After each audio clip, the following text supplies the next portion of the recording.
আমার ভাই এখানে কি করছে এখন? ও, বিশাল একটা মাছ ধরেছে। হ্যালো বন্ধুরা, কেমন আছেন সবাই? আজকে আমরা গিয়েছিলাম বিন বাগানে বিন তুলতে। বিন তুলে ফেরার পথে দেখলাম আমার ভাই আমাদের একটি ভেড়ি থেকে মাছ ধরছে।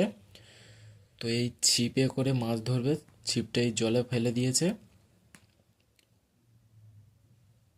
এখন মাছ উঠছে, এই যে কি বড় একটা মাছ উঠেছে। এখন আমার জেঠি, আমার পিসি আমাদের বিনগুলো ভালোভাবে বেছে দিচ্ছে। শিম বাচ্ছে আমার জেঠি।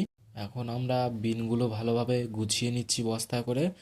এই বিনগুলি ভোরবেলা নিয়ে যেতে হবে, যার জন্য এখন গুছিয়ে নিচ্ছি। তো আমাদের বিন গুছানো শেষ। এখন দেখছেন আমাদের বিনের বস্তাগুলো এখানে বসানো আছে। তো আজকের এই পর্যন্ত ভিডিওটি শেষ করলাম। পরের ভিডিও